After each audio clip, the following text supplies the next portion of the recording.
不赶时间，你们一起上吧。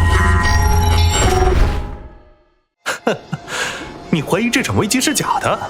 没错，所以你先冷静下来，咱们还是有足够的时间来商讨出一个完美的应对策略的。你少在那装蒜了！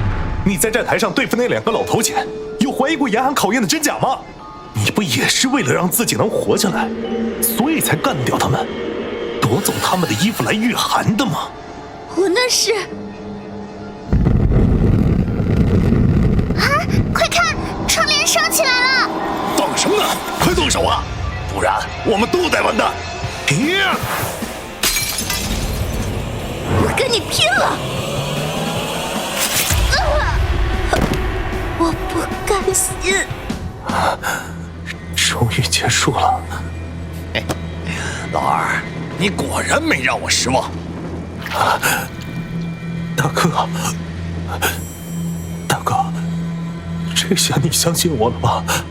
我真没藏什么钥匙。老二，大哥相信你的为人。那就好，该去处理那个小丫头了。先别急，还有更重要的事情要办。大哥，你先别急着管我了，你先把它做掉，再来给我包扎。兄弟，我实在不忍心看你这么痛苦。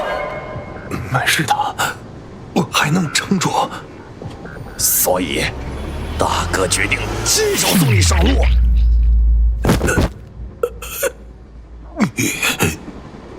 你竟然为了那个小丫头背刺我！如果只能活2个人的话，一个成年男人的危险可比一个小丫头大多了，不是吗？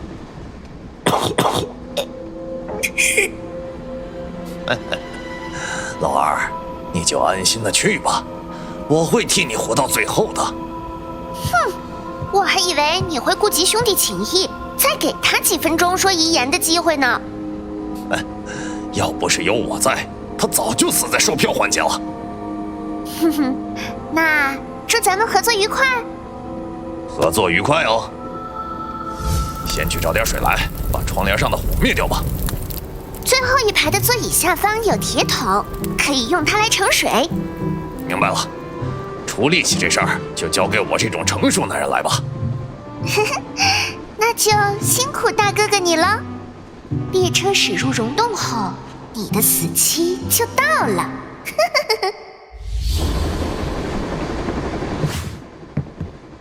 这个环节每次都竞争的这么激烈吗？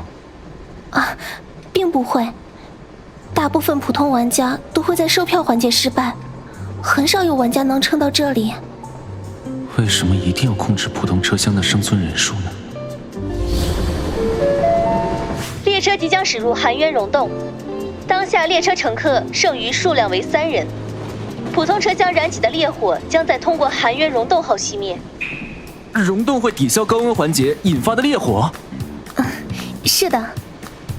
这样一来，就算列车驶入溶洞后，车内剩余乘客人数大于5人，触发了高温考验也不用怕了，因为他们身上的烈火会跟溶洞里的寒冰机制产生反应，最后相互抵消掉。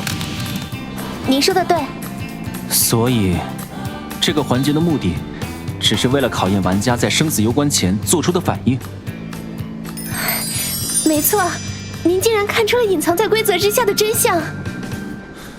从买票到现在的3个环节，每关表面看似都想要剥夺性命，实则不然。考验的最终目的只有一个，逼出人的濒死反应。不过，为什么只有我一个人可以免受严寒和酷暑的2个考验呢？是因为特等席的待遇不同？我可不相信他们会平白无故的让我躺赢，这一切的优待只是迷魂药。想要我降低防备，最后再彻底的将我绞杀于无形之中。先生，好戏已经落幕，您可以回去继续休息了。好，他已经连续朝着窗外看了5次了。那外面到底有什么东西在，能让他如此坐立难安？难道那溶洞里还会有什么可怕的事情要发生？先生，这边是含渊溶洞了。黑黢黢的，什么都看不清。列车接下来的行驶路线是什么？先生，列车驶出溶洞后就到断魂桥了。大概还有多久？20分钟。这之后还会有新的考验环节吗？没有了。生物到底是什么呢？神器中的预言并没有变化，看来这8个字就是唯一的生路了。各位乘客，列车即将驶出含渊溶洞，进入断魂桥。列车坠入断魂桥后，便会抵达本次的终点。本次列车播报到此结束，祝您旅途愉快，安全抵达终点。